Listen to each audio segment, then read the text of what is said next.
Hubungan gelap suami dan pembantuku. Bab 9. Benalu. Setibanya di depan ruangan Pak Reno, ku ketuk pintu sebanyak 2 kali. Sedikit demi sedikit, dan pintu terbuka. Seorang pria berjas dengan kumis tipis terpasang indah di atas bibirnya. Pria dewasa dengan pembawaan kalem dan penuh karisma. Apa boleh saya masuk? Aku sedikit risih ditatap Pak Reno sedemikian rupa. Maaf, mari silakan. Pak Reno sedikit melebarkan bukan pintu dan memberiku sedikit jalan. Silakan duduk. Terima kasih. Aku duduk di sofa, begitu juga yang dilakukan Pak Reno. Posisi kami saat itu saling berhadapan. Apa Ibu Rini sudah siap bekerja hari ini? Tentu, makanya saya datang kemari. Ada baiknya Bapak panggil Rini saja, soalnya tidak enak seorang bos memanggil bawahan dengan sebutan ibu. Mungkin lebih baik begitu. Begini Rini, aku sengaja menempatkan salah seorang perwakilan toko kalian di sini untuk memudahkan kerjasama kita ke depannya. Nantinya, setiap laporan pemasukan barang dan pengeluaran barang bisa kita pantau bersama. Begitu pula untung dan ruginya kerjasama ini, sehingga tidak ada dusta selama proses kerjasama ini berlangsung. Kami setuju dengan itu, agar lebih transparan antara dua belah pihak. Ya, begitu maksudku. Kalau begitu, mari kita deal. Pak Reno berdiri dan menjulurkan tangannya ke depanku. Aku ikut berdiri dan kusambut uluran tangannya. Hari itu aku mulai bekerja. Aku layaknya sebagai asisten pribadi Pak Reno. Kemanapun kunjungan kerja Pak Reno, pasti aku ikut. Pengetahuanku semakin bertambah, mulai dari manajemen pemasaran hingga bagaimana mengelola bahan baku menjadi bahan jadi.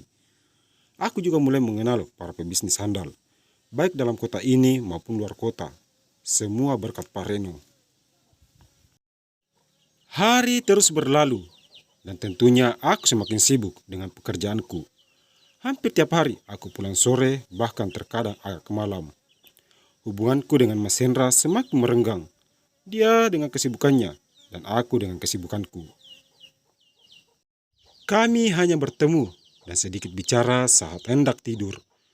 Sungguh pernikahan sudah di ujung tanduk. Terkadang aku heran kenapa Mas Hendra masih mempertahankanku daripada hidup satu atap tapi seperti orang asing. Ataukah Mas Hendra masih mencintaiku? Entahlah. Harum surga tidak akan tercium seorang istri bila dia yang meminta cerai pada suaminya. Itu aku takutkan. Makanya hingga saat ini aku menunggu keputusan Mas Hendra. Suka duka yang kami lewati selama bertahun-tahun sepertinya tidak berkesan baginya. Sejak ibu dan keluarga Mas Hendra masuk ke dalam keluarga kami, perubahan Mas Hendra mulai terlihat. Tidak ada lagi keromantisan di dalamnya.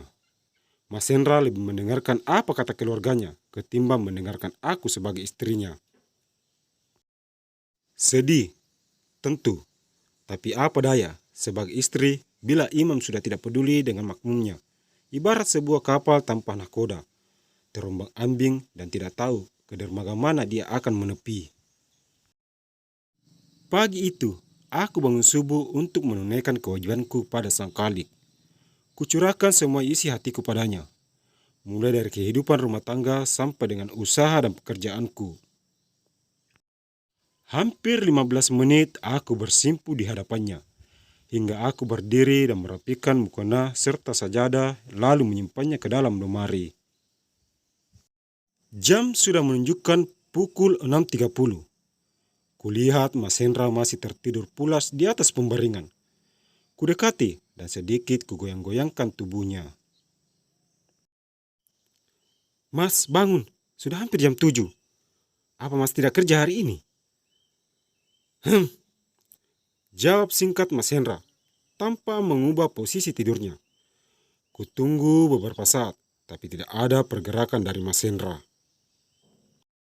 Kuulang sekali lagi hingga Mas Hendra bangun dengan bermalas-malas masuk ke dalam kamar mandi. Sepeninggalan Mas Hendra, Kusiapkan semua pakaian kerjanya dan juga kebutuhan kantornya. Ada sekitar 20 menit Mas Hendra di dalam bilik kecil itu, hingga dia keluar hanya berbaluk handuk. Dikenakan pakaiannya lalu keluar tanpa sepatah kata pun padaku.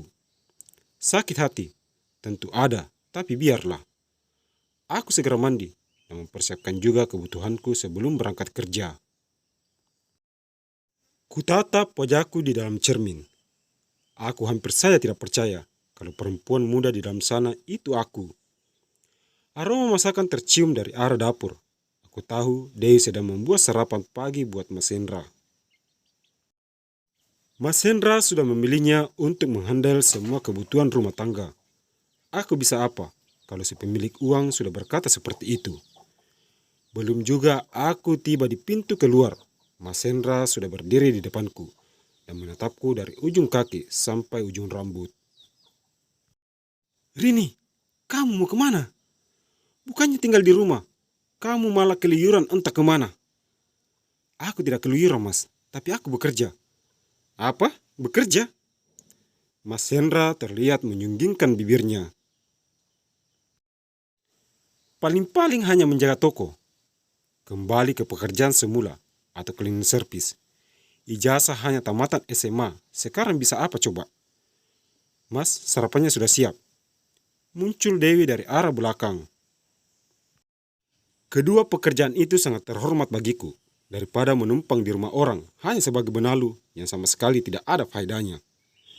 Wajah Dewi seketika memerah. Rini, siapa yang kamu anggap benalu di rumah ini? Kembali Mas Hendra meninggikan suaranya. Barang siapa yang merasa, maka dialah orangnya. Sudahlah, aku tidak mau kalau sampai moodku hari ini terganggu gara-gara pertengkaran yang tidak ada gunanya sama sekali. Kutinggalkan kedua orang itu yang masih ingin berdebat denganku. Dosa, tentu dosa memperlakukan Mas Hendra seperti itu. Tapi apa dia juga merasa kalau setiap ucapannya menggores perasaanku. Kulajukan kendaraanku menuju kantor Pareno dengan perasaan bercampur aduk. Setibanya di sana, segera kuparkirkan kendaraanku dan masuk ke bangunan megah itu. Pareno segera menyambutku karena hari ini kami akan menghadiri pameran di sebuah mall yang ada di kota ini. Diserahkan tasnya padaku, lalu kami mulai berjalan keluar. Kembali pandangan dan bisik-bisik para pegawai terdengar. Mereka masih saja terus membicarakan siapa aku sebenarnya dan kenapa Pak Reno dengan mudah mengangkatku sebagai asisten pribadinya. Sama seperti biasa, rasa tidak peduliku pada ucapan mereka. Selama mereka tidak menyentuhku dan masih berkata sewajarnya, itu sah-sah saja bagiku. Di dunia ini, bagaimanapun baiknya kita, pasti ada saja yang tidak suka. Pak Reno mengemudi sedangkan aku duduk di sampingnya. Baru kali ini aku melihat seorang bos besar mengemudi tidak memperbantukan supir pribadi. Tidak lama kemudian, kami tiba di sebuah pusat perbelanjaan termegah yang berdiri di pusat kota. Kami segera keluar dari dalam mobil. Kuikuti langkah Pak Reno masuk ke dalam. Tampak suasana mall terlihat begitu ramai.